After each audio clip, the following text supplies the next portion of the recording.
Swayam Prabha. Digital India. Educated India.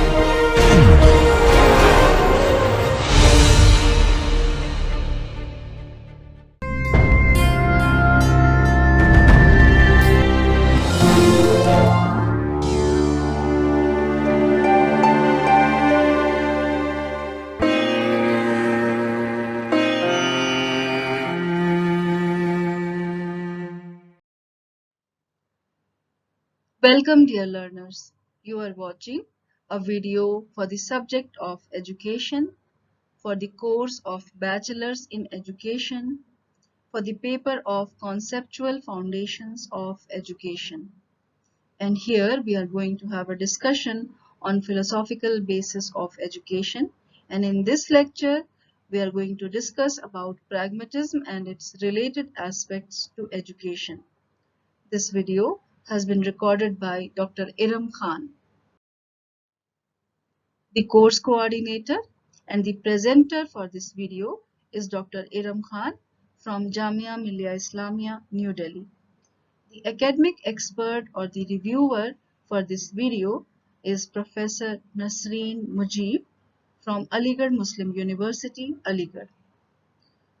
This video is produced under the project DTH Swayam Prabha Channels of MHRD, New Delhi. Hello dear students, I am Dr. Iram Khan, Assistant Professor at IASC, Faculty of Education, Jamia Millia Islamia, New Delhi. Today we will be discussing on philosophical basis of education, and in this particular lecture we will be continuing with Pragmatism School of Philosophy, and here we are going to discuss some of the related aspects of education which are in terms of Pragmatism School of Philosophy. In the earlier lecture, we have covered already few of those things which are related to the School of Philosophy, and this will be in continuation to that particular lecture. So let us see what are the objectives of this part of this lecture. So let us start with the objectives of this lecture. In this part of the lecture, which is related to the Pragmatism School of Philosophy, we are going to discuss the structure of curriculum in Pragmatism School of Philosophy. We want to explain the various methods of teaching and discipline suggested by pragmatism, and we will also elaborate on the merits and demerits of pragmatism with respect to education. So in the earlier session, we have already discussed a lot of things regarding the Pragmatism School of Philosophy. So here we will start with directly the curriculum and the part which is related to the education and the system of education in schools and the institutions which are influenced by this Pragmatism School of Philosophy.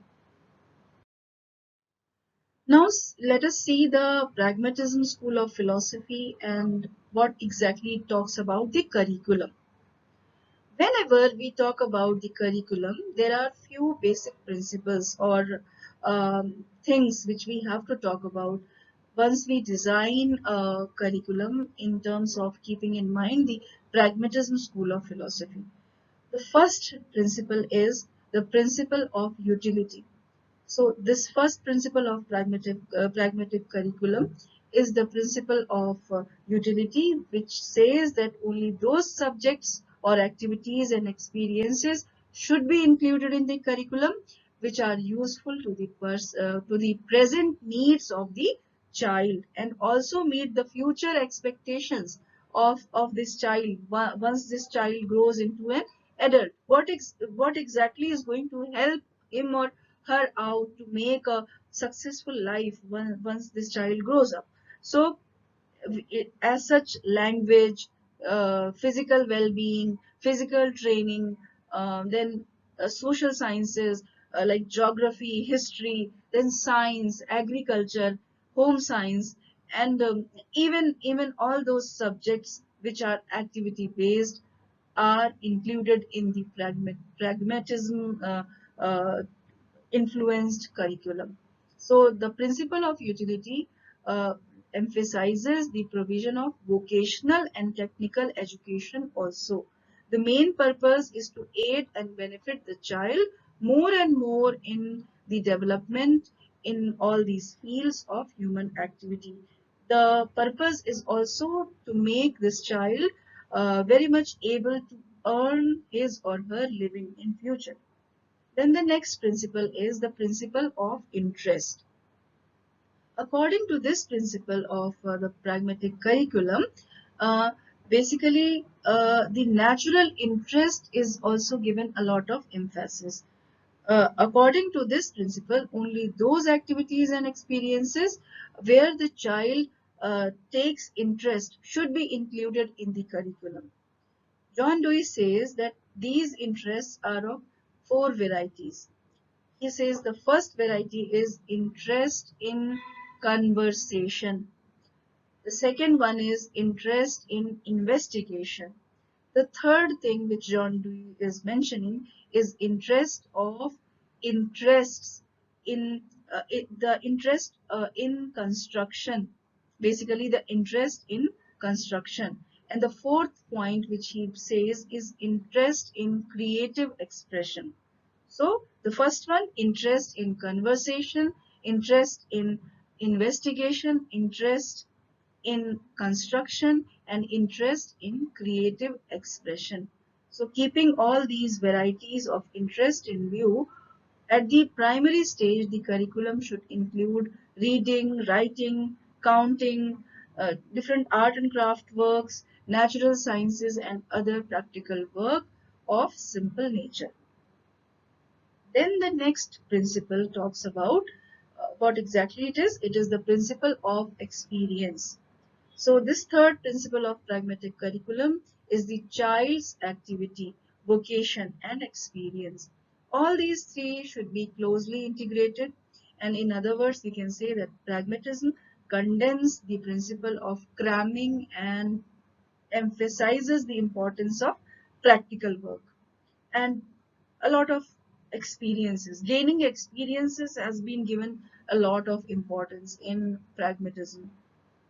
So in this way, we can say that the curriculum should consist of such variety of learning experiences which promote original thinking and freedom to develop social and purposeful attitudes. So become a very good citizen, a perfect citizen is also one of the ethos of pragmatism. The fourth principle says with this, the fourth principle is basically the principle of integration. This principle of pragmatic curriculum deals with the integration of subjects and activities. According to this particular philosophy, knowledge is only one unit. It cannot be divided into watertight compartments or different subjects or which are not at all connected with each other. So they say that all these subjects, all the knowledge which is given to one individual or the individual gains is actually related to each other, connected to each other. Teaching of separate units in isolation will create narrow and improper concepts. So that is why this philosophy says that teaching of various units should be closely interlinked and correlated so that basically it can be enabling the formation of right concepts and proper understanding in children. So all these were the principles on which the curriculum, which is influenced by pragmatist school of philosophy, is basically constructed. Now we have to see the teaching methods. What exactly pragmatism is giving the thought whenever we talk about the teaching methods. So we have seen that in the field of curriculum construction, that there is a set of ideology which was followed when we were talking about the pragmatism school of philosophy. So in the field of methodology also, pragmatism has contributed a lot and in very important ways. So this ideology does not uphold any outdated or lifeless or any rigid or traditional method of teaching. Pragmatists believe that minds of different children are different. And in this way, if it says that the mind of different children act differently, the way of learning should also be different. So a certain fixed method of teaching cannot be useful to all.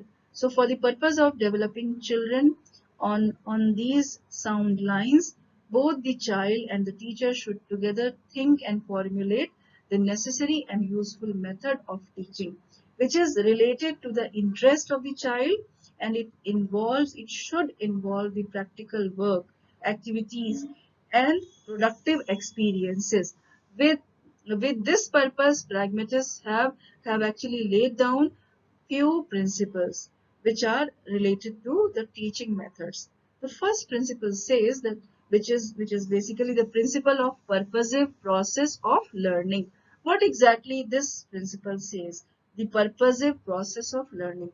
This principle means that a child should try to achieve some aim or goal according to his or her natural interest, aptitude, abilities, and experiences. According to this method of teaching, which promote basically not a child to surrender to the teacher in order to obtain knowledge, which may or may not be useful and relevant to the problems and challenges of life. So basically, it says that uh, passive reception of knowledge from others should not be given, should not be actually done. So pragmatism basically emphasizes self-learning through self-effort. According to this particular principle, method of teaching should provide such conducive experiences and productive practical activities for the benefit of the child, and endow him or her with capacities and powers to face boldly and successfully to the problems and challenges of his or her life. The second principle regarding the teaching methods says the basically it is the principle of learning by doing. And I must tell you that this is the most important contribution of pragmatism, which is considered by everybody. So pragmatism attaches more importance to activity and experience in preference to thoughts or ideas. According to this ideology, education should be imparted through activities and practical experiments or the experiences. So, pragmatism basically very firmly holds that activities give rise to new ideas and clarify the doubts or all those misconceptions. If we do something, we learn things, the working process of the things very properly. So such purposiveness or the activities which are very purposive in nature and the conducive experiences should be structured for the child so that this child develops the necessary insight and the capacities to solve the physical and social challenges that confront this child from time to time. So this was the principle of learning by doing. Then the next principle is the principle of integration in terms of the teaching methods. This principle lays stress upon correlated teaching of all subjects. This is because knowledge is one whole, and this principle seeks to maintain unity in diversity. This close relationship in different subjects should be brought about as much as possible. So according to pragmatism, only that method is most effective which brings about and employs this correlation and integration of all subjects, activities, and experiences. So after having a look on the different teaching methods which are prescribed by or suggested by this school of philosophy which is called as pragmatism, let us see that what is exactly a very new or innovative method which is suggested by, or you can say that is the major contribution of pragmatism school of philosophy. So on the foundations of all those methods which we just discussed, Kilpatrick, who was one of the scholars or one of the disciples of John Dewey, formulated a solid and practical method of teaching, which goes by the name of project method. we basically call it as project method. So unlike the old methods of teaching, this method is an active and dynamic method. And by using this method, the child learns by his or her own activities and experiences.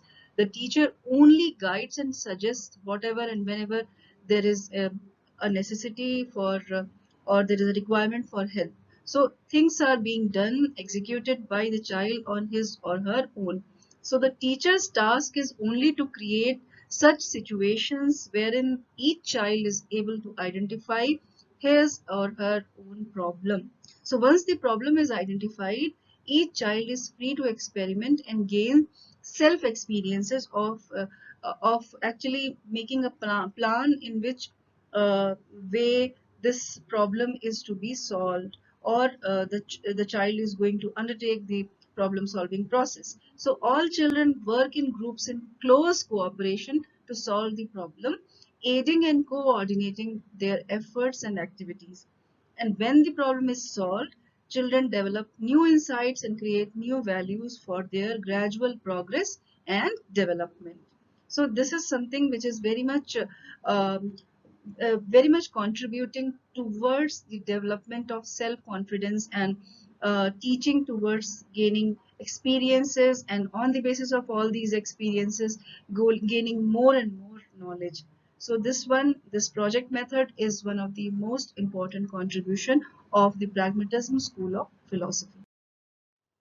Now let us talk about the pragmatism and the school.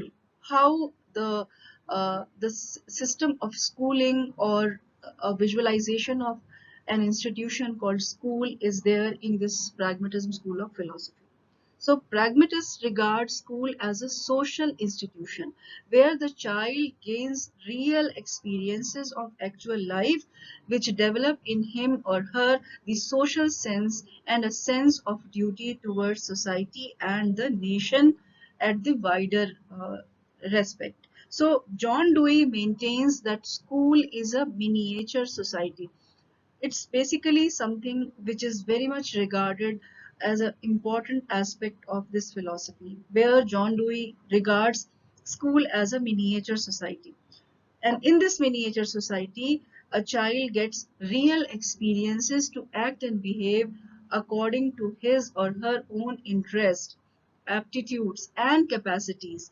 So there are activities like group games, working in laboratories, and studying in libraries with others, and in close coherence with the peer group, and the various activities and experiences which inculcate in children basically the social qualities, the social attitudes, together with a spirit of mutual help and cooperative activities. So in this way, according to pragmatism, the school is not a center of education alone, but it is also a community center of various activities and experiences.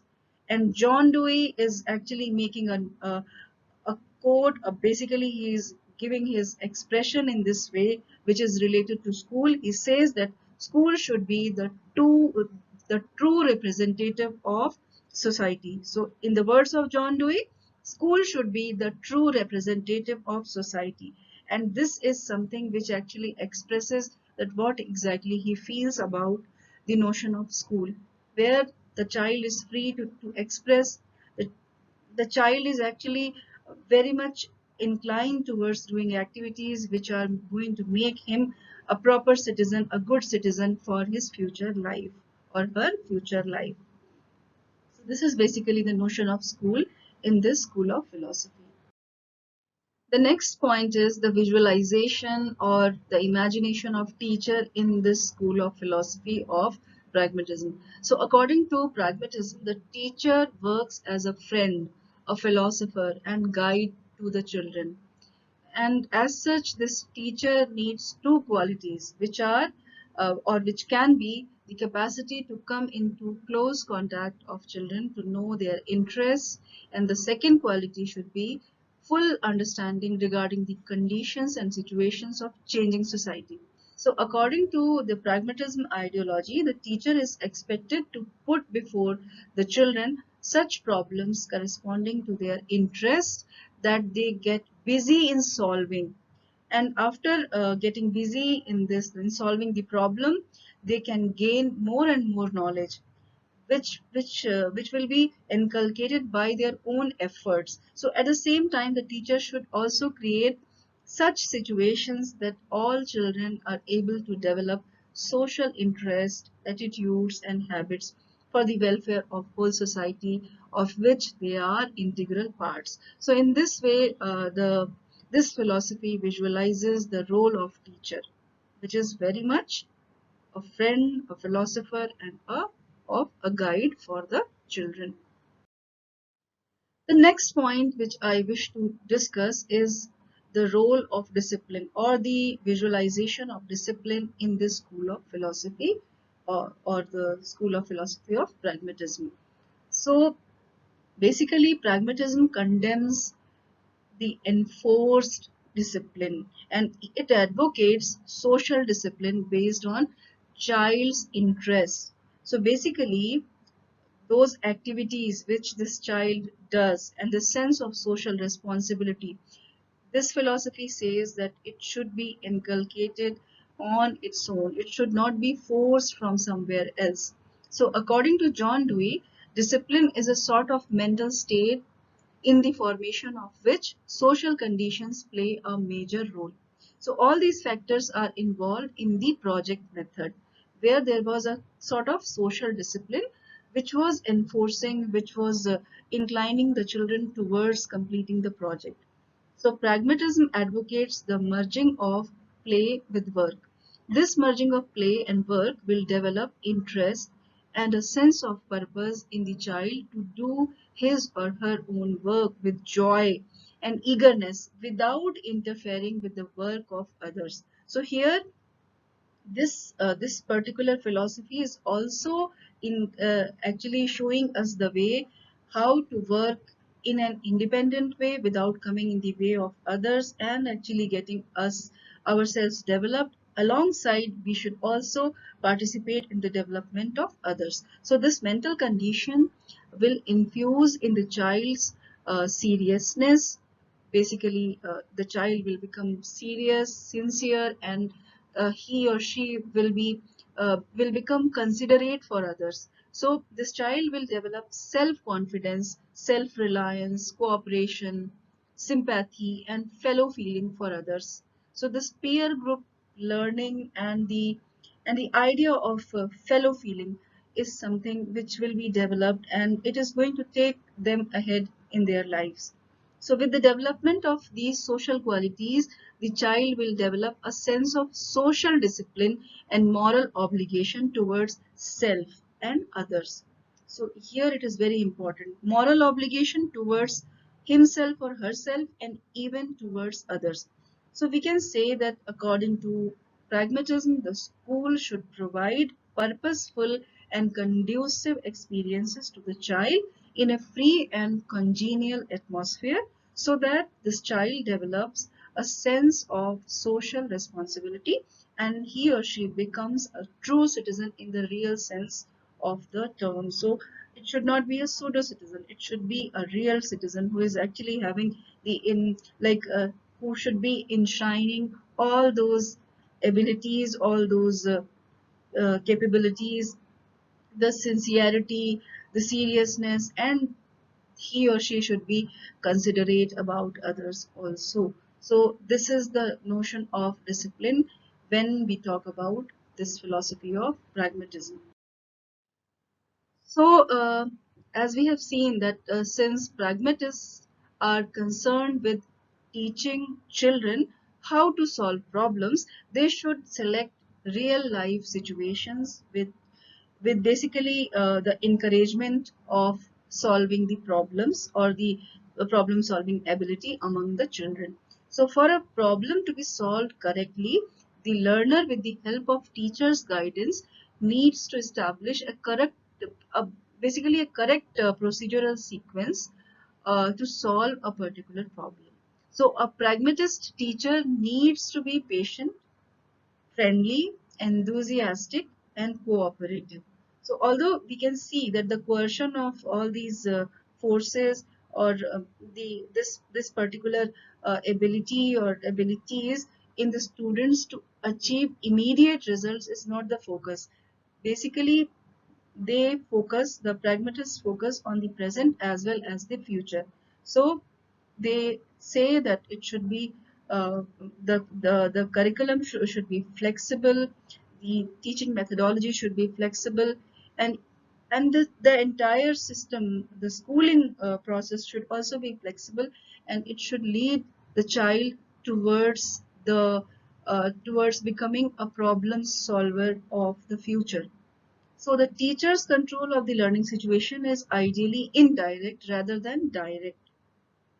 Direct control, then coercion or external discipline generally fails to enlarge the learner's internal disposition, and it does not enhances the capabilities of the children. This philosophy actually believes in this, and that is why it actually gives the notion of self discipline, or you can say social discipline, which is not repressionistic in at all in any of the senses.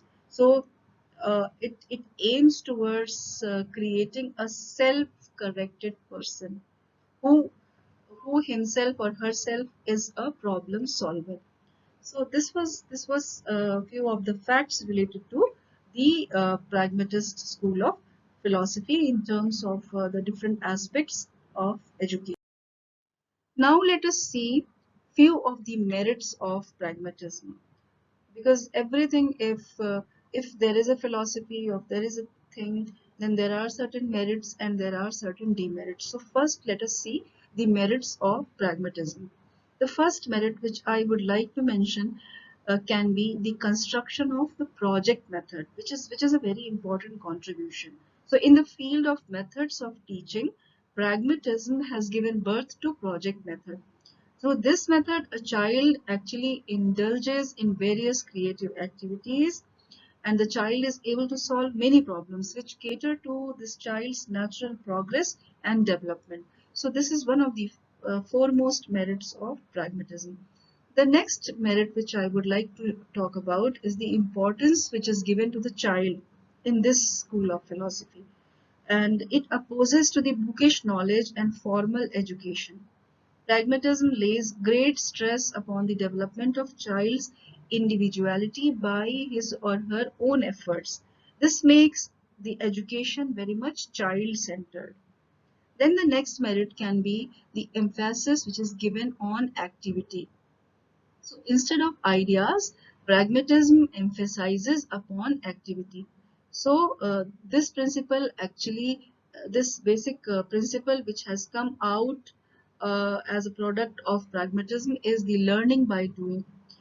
And it is the main contribution. We can say that it is the main contribution of pragmatism.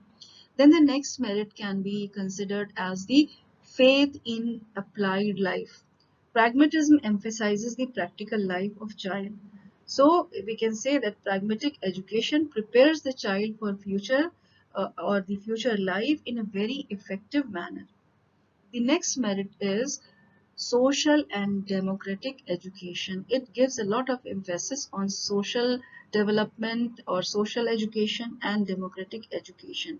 So pragmatism infuses in a child a spirit of freedom, initiative, then equality, and also a sense of responsibility in relation to rights and duties of a proper citizen. So this develops in the child love for democratic values and social efficiency, which bring harmonious adjustment and development of the personality. So basically, we under this philosophy are trying to develop a proper future citizen who is good for himself or herself, as well he or she is good for the society and then for the nation. Then the next merit is that it is talking about infusion of new life in education. So pragmatism has revolutionized the process of education to a very great extent. We can say this thing very properly. Why? Because Pragmatism has infused a new life and zest in education.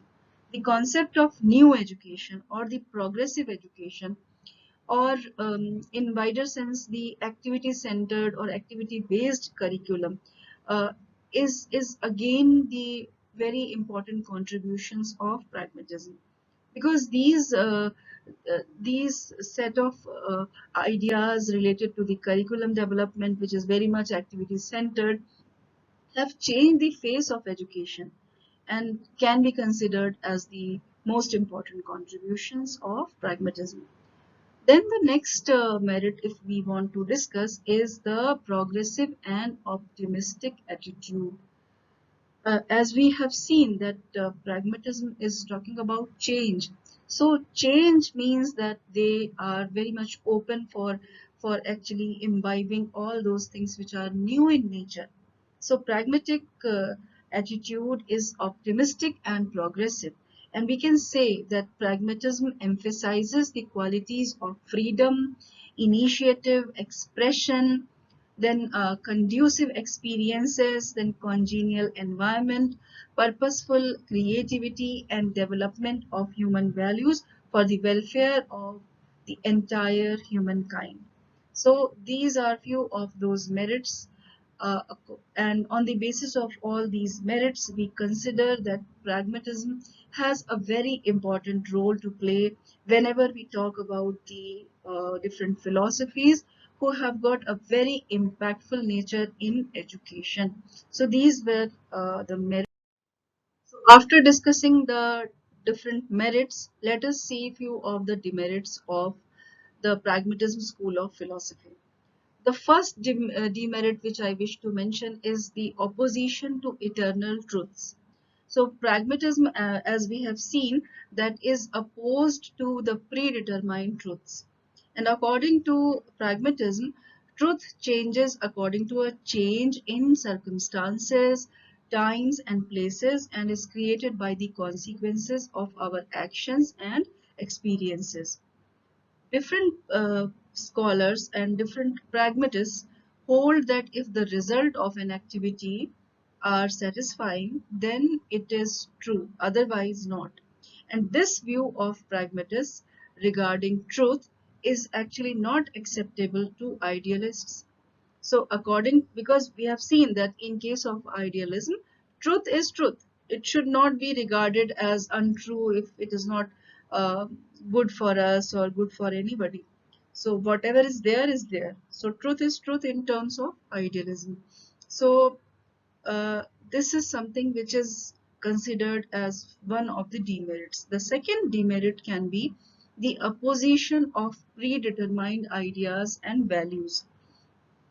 This what exactly is the predetermined ideas and values. If we talk about the idealism school of philosophy, we can see that they have got a notion for truth, but in case of pragmatism, they oppose to predetermined ideas and uh, or the ideals which are actually placed in the society, and the values which are related to those ideals. So this ideology, the pragmatism ideology, emphasizes the ideals and values that they are man-made and they change according to the changes in the circumstances, times, and places.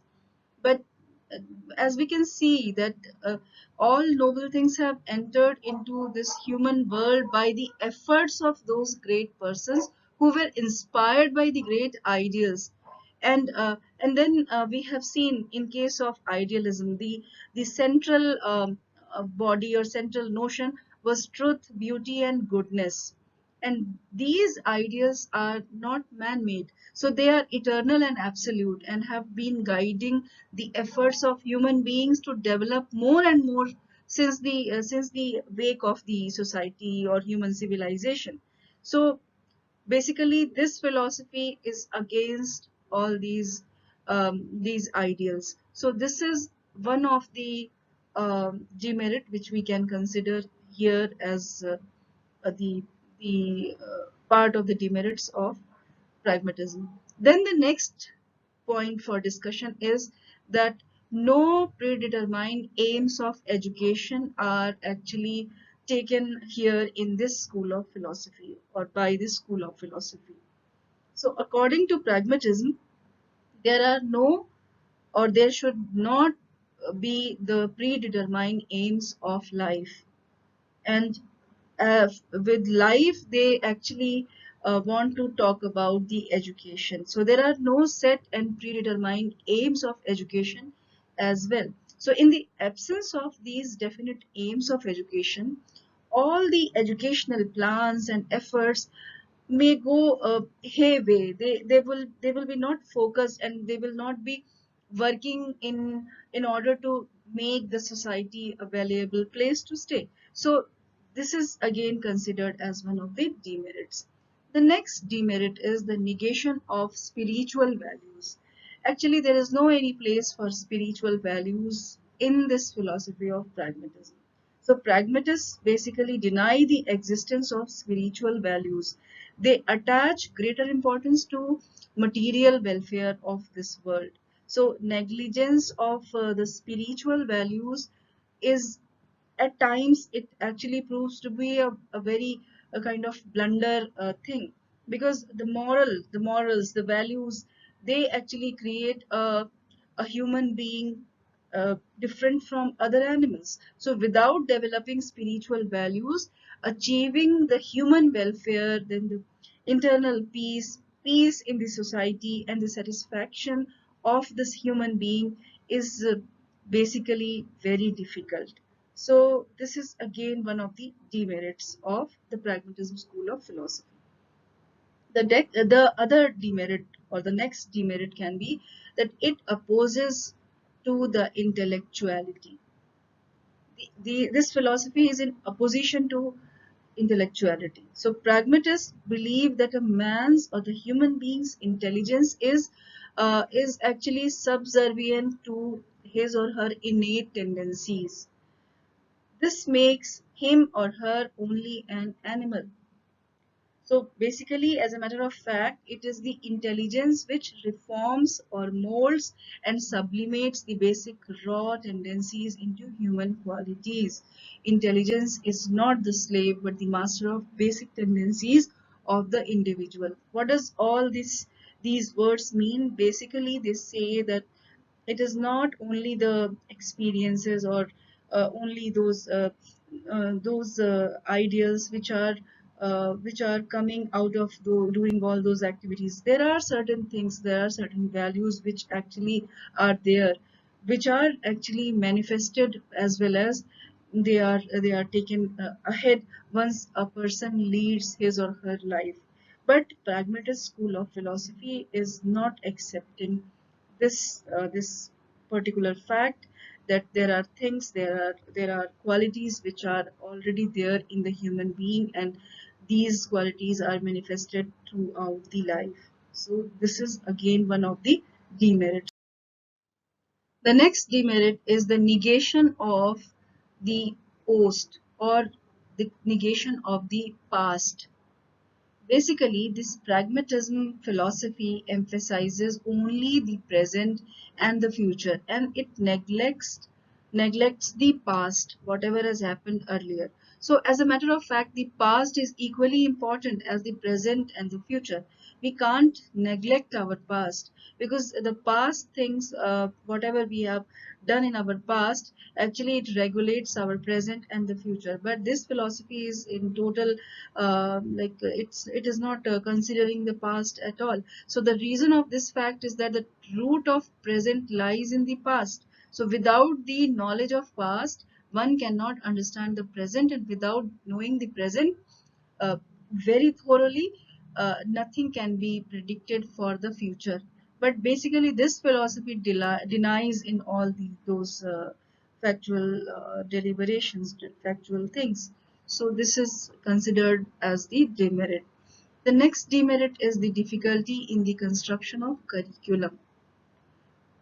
We have seen that again, because of the very free nature, because of the very kind of open nature of the aims of education, even the curriculum is impacted. So pragmatism emphasizes that all knowledge is to be gained from experiences of life. So it is not an easy task basically to gain all the knowledge from only the experiences. So selecting a project and construction of curriculum to gain all knowledge from life experiences is again a very difficult thing to do. So this is considered again one of the as one of the demerits. The next demerit is the condemnation of formal education.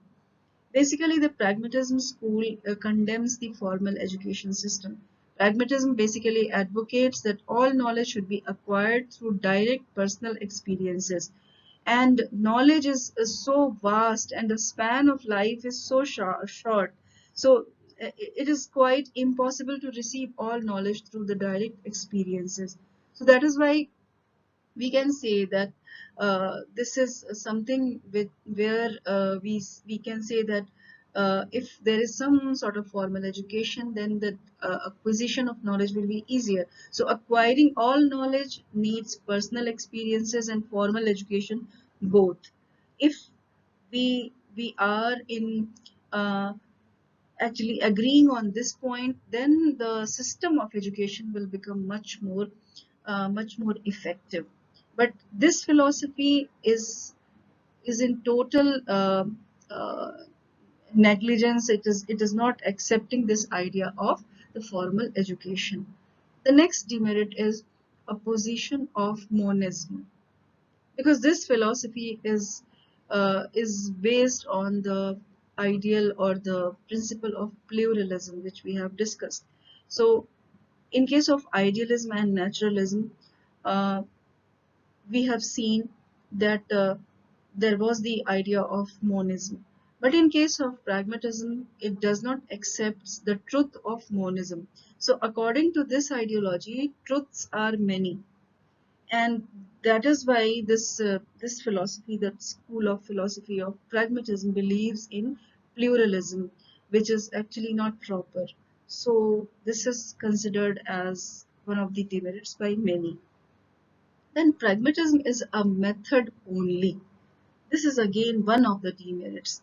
Unlike other philosophical doctrines, pragmatism does not lay down any aims or the ideals and values of life which can be pursued by the human beings. So that is why pragmatism cannot be termed as a philosophy of life.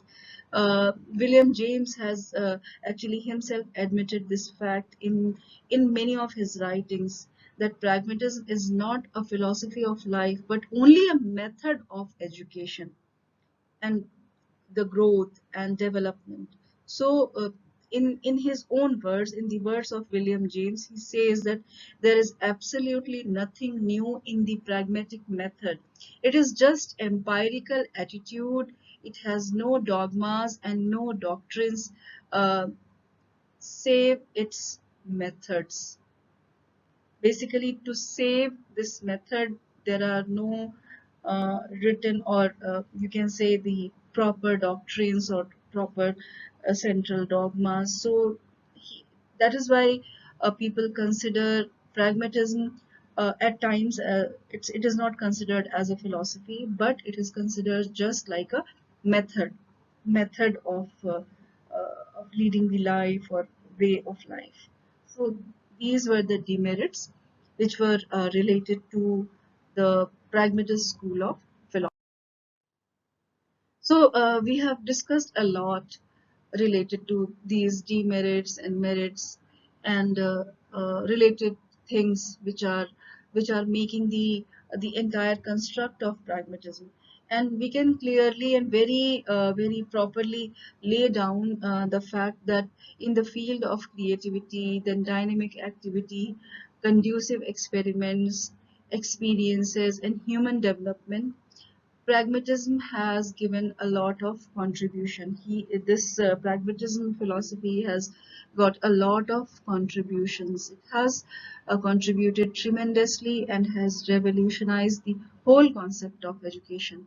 So we can say that pragmatism wants to develop such a dynamic, flexible, and adaptable mind which is always resourceful and enterprising and is able to create new values for an unknown future, or unpredictable future, because it also says that we cannot predict our future.